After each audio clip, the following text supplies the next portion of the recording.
There he is now, taking on the Washington Redskins, his first home start. Daniel Jones getting ready for that, and that is the cover over Brian Billick's name. Set to be revealed in the Red of Honor today. In Baltimore, huge AFC North game. Browns need a win in a big way. The Ravens could take a big lead atop that division in week number 4. It is time for NFL Game Day Morning. He's in presented by Lowe's. My name is Rich Eisen. That's Steve Mariucci. Kurt Warner, fresh back from the heartland in Nebraska, where he watched his son play football yesterday. Good to see you, Michael Irvin. How are you, sir? I am doing great. Doing great. Great. Is that right? Yes. You had a bye week. Right. How are you? I had a bye week. I was able to come and rest. Right. Okay, no, I understand that. This is just a general question. No.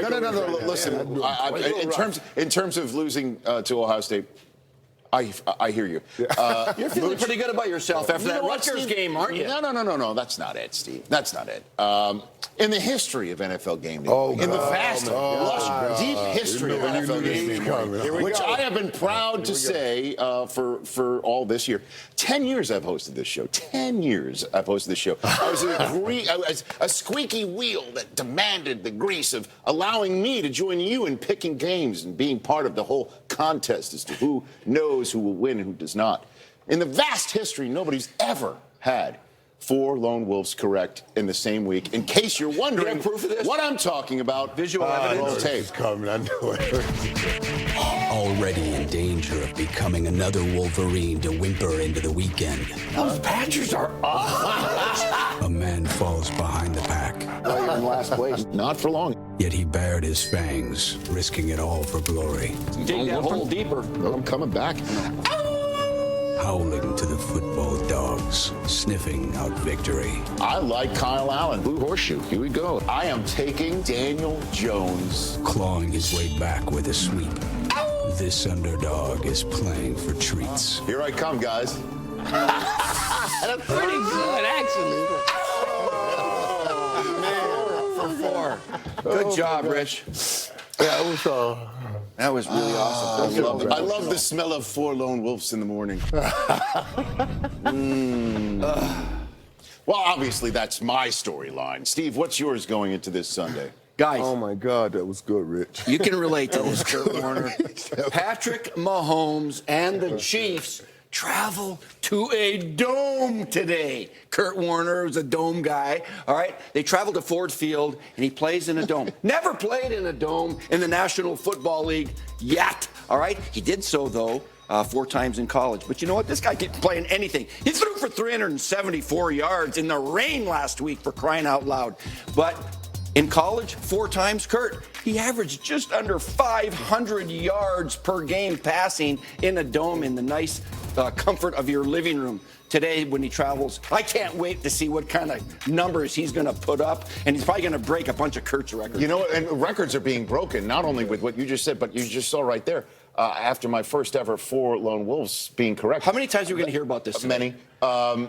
That's the first umlaut in the history of Game Day Morning. Right up, look at that over the O right there. A little smorgasbord. Nobody knows what it's it's like a super dot is what it's called. What did you call it? Umlaut, sir. Umlauts. Kurt, what do you have over there? Mooch, I know when you were coaching, you used to always break up every season into 4 quarters, right? So we're about at the end of the first quarter of the NFL, and I believe it's one of those prove it Sundays. You know, we talk about all those young quarterbacks that played well last week. Well, prove to us that you can do it again. Oh, Buffalo's 3-0, Michael. The Pats are coming into town. Prove to us that you belong in that conversation. How about Cleveland? Everybody's jumping off that hype train. Prove to us that we belong on that hype train. How about Minnesota, Chicago? Last place in the NFC North is on the line, and I'd say to those 2 quarterbacks, prove that you're worth what your teams gave up to get you. And I know the show's only been on for 15 seconds, but if you haven't heard it yet, somebody went 4-0 on lone wolves last week. Nice. Well, I mean, there was missed kicks and there was dropped touchdown passes. I need that guy to prove it that he really knows what he's talking about, and he didn't just get lucky last week. No, this is it's a prove it Sunday. Prove it. Prove it Sunday. No. Who knew it was Prove It Thursday? Raise your hand if you have the Eagles. Oh, listen here. Oh, yes. I've already proved it. Oh, there was a spinning curve in the zone to mix sports metaphors. See ya. Oh, my God. Oh, my gosh. This is all incredible. Oh, that was so delicious. What a meal Sunday morning that was. Rich is so funny, Rich. Oh, You're funny. yeah. Listen, when I was growing up, I went to school with a guy named Russell.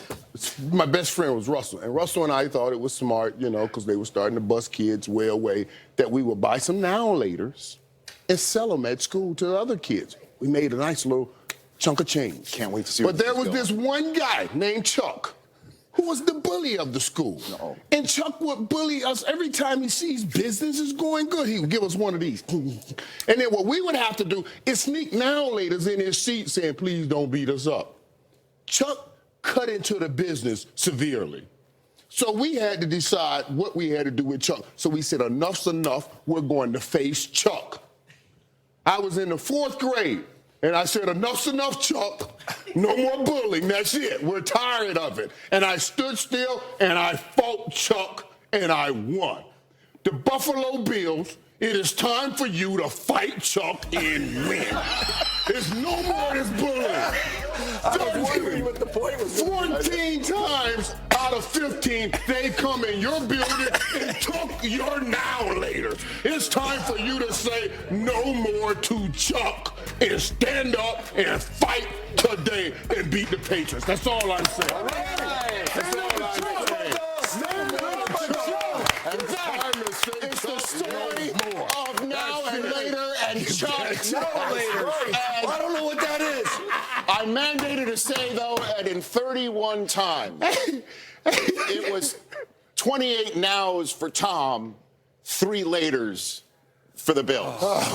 28 and 3. That's, come on, man. That's a football Chuck right there. There's now later. All right, everybody. Let's start our reporter whip around from out in the field. Kim Jones, take it away from New Jersey.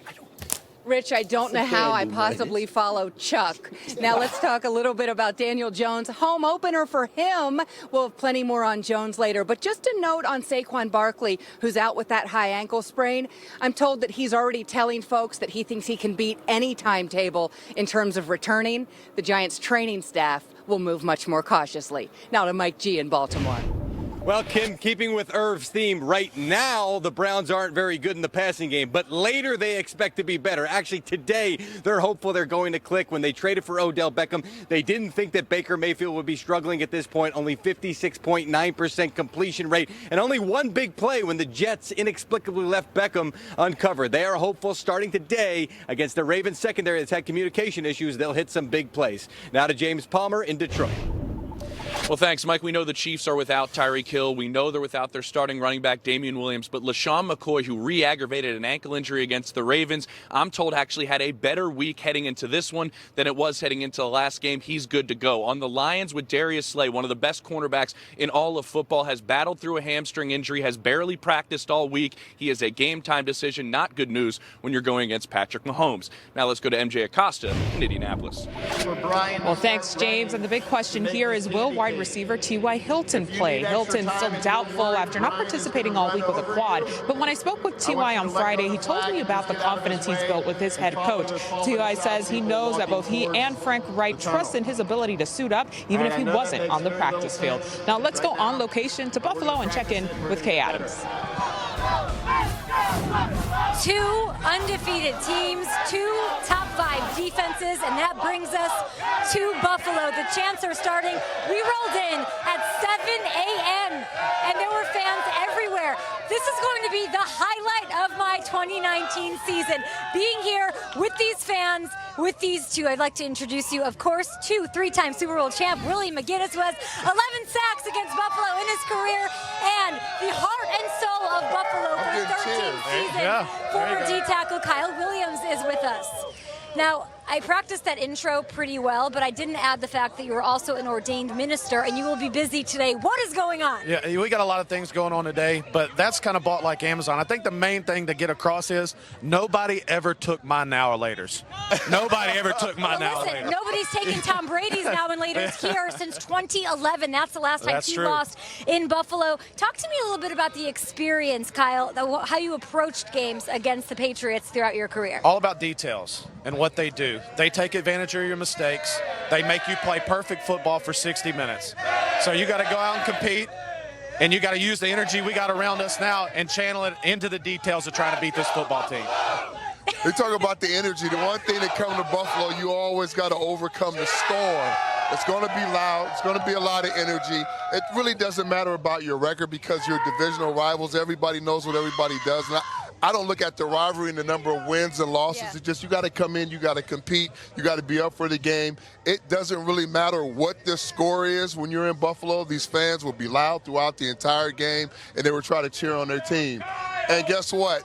We know what happened when Chuck walked away from Mike. Yes, what Mike happened? had rabbit ears, and Chuck had all those narrators, and the business proposition was, you work for me now, Mike. The numbers are staggering, Kyle. 15-2, Brady here behind us in Buffalo. We're at New Era.